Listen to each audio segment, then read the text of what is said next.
같이 읽겠습니다. 12명이 같은 땅을 정탐했지만 평가는 달랐습니다. 이 같은 차이는 현실이 아니라 현실을 해석하는 믿음에서 나온 것입니다. 어떤 사람은 약속의 하나님을 먼저 보았고 어떤 사람은 자신의 연약함부터 보았습니다. 스스로 보기에도 메뚜기 같으니라는 말은 하나님을 의지하지 못한 자기 인식의 결과입니다. 믿음은 안악자손의 강성한 현실을 부정하는 무조건적인 낙관이 아닙니다. 약속의 하나님을 붙들고 현실을 뛰어넘는 신뢰와 순종입니다. 하나님 안에 있는 우리는 메뚜기가 아니라 하나님이 사랑하시는 자녀입니다. 삶에 위축되는 순간이 올 때마다 하나님의 크심을 붙들고 하나님의 자녀 된 우리의 정체성을 기억해야 합니다. 두려움의 언어를 끊고 믿음의 고백으로 한 걸음 내디뎌야 합니다. 아멘. 우리 같이 질문도 읽겠습니다. 나 자신이 메뚜기처럼 보잘것없어 보일 때가 있습니까? 그 자리에서 주님을 신뢰하는 믿음의 고백을 올려드리십시다. 아멘. 네, 오늘 민수기 13장 우리가 너무나 잘 아는 말씀이죠. 가데스 바네아에서 이스라엘 백성들이 가나안 땅을 정탐했던 이야기를 기록하고 있습니다. 근데 이 민수기 13장에서 우리가 주목해야 될 것은 하나님을 신뢰하는 사람과 하나님을 신뢰하지 않는 사람의 시선이 얼마나 다른가. 하나님을 신뢰하지 못하고 사는 사람은 자신의 연약함만 바라봅니다. 그래서 세상을 향해서 두려워하는 마음으로 살아가게 됩니다. 12명의 정탐꾼들이 가나안 땅을 정탐했는데 10명의 정탐꾼들은 가나안 땅이 젖과 꿀이 흐르는 아주 좋은 땅이라는 것을 알면서도 그 땅에 살고 있는 거민들이 자신들을 다 삼키는 도저히 이길 수 없는 그런 강한 자들이다라는 이야기를 합니다. 그러면서 우리는 저들에게 비하면 메뚜기와 같다 이런 평가를 하는데요. 가나안 땅에 살고 있는 사람들에 대해서 두려움에 사로잡히니까 하나님께서 보여주신 너무나 좋은 땅임에도 불구하고 그 땅을 악평하게 됩니다. 하나님의 약속과 인도하심을 이들은요 생각하지 못했던 거죠. 하나님께서 지금까지 이스라엘 백성들을 이끄시고 또 그들을 이 가나안 땅을 허락하시기 위해서 어떤 일들을 행하셨었는가, 그걸 기억하지 못하니까 그저 그 땅에 살고 있는 거민들이 강하게만 보여서 이런 악평을 하게 돼요. 근데 오늘 이제 말씀을 보면 하나님을 신뢰했던 갈렙은 우리가 올라가자, 그 땅을 차지하자 이렇게 백성들에게 말하는 것을 보게 됩니다. 여러분, 가나안 땅은 분명히 하나님께서 이스라엘 백성들에게 주시기로 약속한 땅입니다. 그렇기 때문에 이 땅을 얻는 것 모든 과정에서 분명 하나님께서 이스라엘 백성들을 도우실 거예요. 그리고 이스라엘 백성들이 이 가나안 땅을 들어가기 위해서 하나님이 행하셨던 일들을 생각하면 그 땅에 살고 있는 거민들이 어떤 사람들이든 그건 전혀 상관없습니다. 애굽에서 이스라엘 백성들을 출애굽시키실 때의 사건들만 이스라엘 백성들이 생각해도 사실 가나안 땅에 살고 있는 거민들이 어떤 사람들인가 그건 전혀 무관함, 전혀 상관이 없습니다. 홍해를 가르셨던 일만 생각해도 가나안 땅에 살고 있는 사람들이 어떤 사람인가 그건 전혀 문제가 안 되는 거죠. 그런데 지금 이스라엘 백성들은 그때의 모든 사건들을 다 잊어버리고 그냥 눈앞에 있는 강한 안악자손이 살고 있고 막 여기에도 있고 저기에도 있고 막 이런 그 모습만 바라보고 그렇게 이 가나안 땅을 생각하니까 정말 그냥 그 땅은 우리가 들어갈 수 없는 땅이다 이렇게 결론을 내리게 됩니다.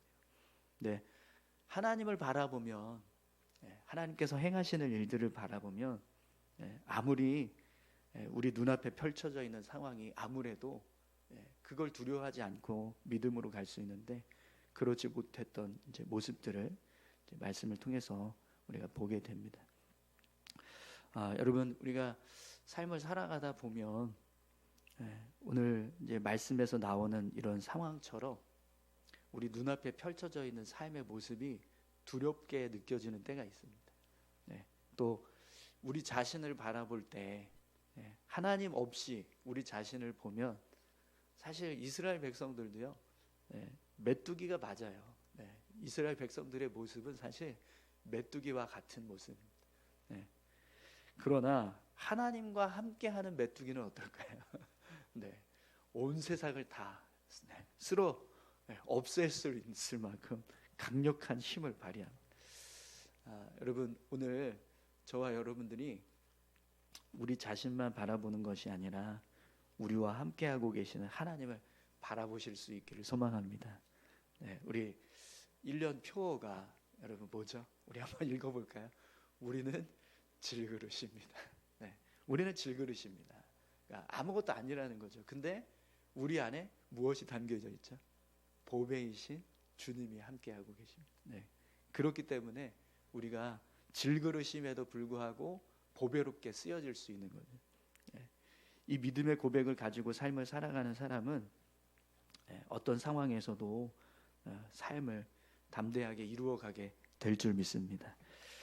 우리를 이끄시는 하나님, 그 하나님이 나와 함께 하신다라는 고백을 가지면 사망의 길도 생명의 길이 되고 또 광야도 평안할 수 있습니다. 전쟁이 일어나도 그 속에서 승리를 외칠 수 있는 삶을 살아가게 됩니다. 그래서 다윗도요, 하나님이 나와 함께 하신다, 이 믿음의 고백을 가지고 이런 고백을 합니다. 나의 산성, 나의 요새, 나의 방패, 나의 하나님. 오늘 저와 여러분들에게도 하나님이 그렇게 산성이 되시고 요새가 되시고 방패가 되어 주실 줄 믿습니다. 그 믿음의 고백을 가지고 갈렙처럼 살아가시는 저와 여러분들 다 되셨으면 좋겠습니다. 우리 민수기 13장 다시 한번 함께 읽도록 하겠습니다.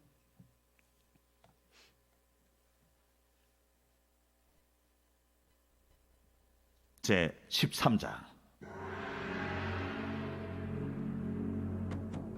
여호와께서 모세에게 말씀하여 이르시되, 사람을 보내어 내가 이스라엘 자손에게 주는 가나안 땅을 정탐하게 하되 그들의 조상의 가문 각 지파 중에서 지휘관 된 자 한 사람씩 보내라.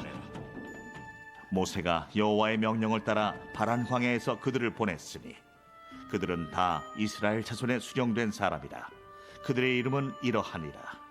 루벤 지파에서는 사쿠리의 아들 삼무아요, 시므온 지파에서는 호리의 아들 사밧이요, 유다 지파에서는 여분네의 아들 갈렙이요, 이사갈 지파에서는 요셉의 아들 이갈이요, 에브라임 지파에서는 눈의 아들 호세아요, 베냐민 지파에서는 라브의 아들 발디요, 스불론 지파에서는 소디의 아들 갓디엘이요, 요셉 지파 곧 므낫세 지파에서는 수시의 아들 갓디요, 단 지파에서는 그말리의 아들 암미엘이요, 아셀 지파에서는 미가엘의 아들 수두리요, 납달리 지파에서는 웁시의 아들 나비요, 갓 지파에서는 마기의 아들 구엘이니 이는 모세가 땅을 정탐하러 보낸 자들의 이름이라.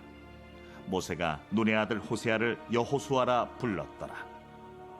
모세가 가나안 땅을 정탐하러 그들을 보내며 이르되, 너희는 네겝길로 행하여 산지로 올라가서 그 땅이 어떠한지 정탐하라. 곧 그 땅 거민이 강한지 약한지 많은지 적은지와 그들이 사는 땅이 좋은지 나쁜지와 사는 성읍이 진영인지 산성인지와 토지가 비옥한지 메마른지 나무가 있는지 없는지를 탐지하라. 담대하라. 또 그 땅의 실과를 가져오라. 하니 그때는 포도가 처음 익을 즈음이었더라. 이에 그들이 올라가서 땅을 정탐하되 신광야에서부터 하맛 어기 르홉에 이르렀고 또 네겝으로 올라가서 헤브론에 이르렀으니 헤브론은 애굽 소안보다 7년 전에 세운 곳이라. 그곳에 아낙 자손 아히만과 세세와 달메가 있었더라. 또 에스골 골짜기에 이르러 거기서 포도송이가 달린 가지를 베어 둘이 막대기에 꿰어매고 또 석류와 무화과를 따니라. 이스라엘 자손이 거기서 포도를 베었으므로 그곳을 에스골 골짜기라 불렀더라. 40일 동안 땅을 정탐하기를 마치고 돌아와 바란 광야 가데스에 이르러 모세와 아론과 이스라엘 자손의 온 회중에게 나와 그들에게 보고하고 그 땅의 과일을 보이고 모세에게 말하여 이르되 당신이 우리를 보낸 땅에 간즉 과연 그 땅에 젖과 꿀이 흐르는데 이것은 그 땅의 과일이니이다. 그러나 그 땅 거주민은 강하고 성읍은 견고하고 힘이 클 뿐 아니라 거기서 아낙 자손을 보았으며 아말렉인은 남방 땅에 거주하고 헤딘과 여부스인과 아모리인은 산주에 거주하고 가나안인은 해변과 요단가에 거주하더이다. 갈렙이 모세 앞에서 백성을 조용하게 하고 이르되 우리가 곧 올라가서 그 땅을 취하자. 능히 이기리라. 하나 그와 함께 올라갔던 사람들은 이르되 우리는 능히 올라가서 그 백성을 치지 못하리라. 그들은 우리보다 강하니라. 하고 이스라엘 자손 앞에서 그 정탐한 땅을 악평하여 이르되 우리가 두루 다니며 정탐한 땅은 그 거주민을 삼키는 땅이요 거기서 본 모든 백성은 신장이 장대한 자들이며 거기서 네피림 후손인 아낙 자손의 거인들을 보았나니 우리는 스스로 보기에도 메뚜기 같으니 그들이 보기에도 그와 같았을 것이니라. 네, 말씀기도 같이 함께 보겠습니다. 30절 말씀인데요. 갈렙이 모세 앞에서 백성을 조용하게 하고 이르되 우리가 곧 올라가서 그 땅을 취하자 능히 이기리라 하나. 아멘. 첫 번째 기도 제목입니다. 나 자신을 작게 규정하며 낮은 자존감과 열등감에 사로잡히지 않게 하소서.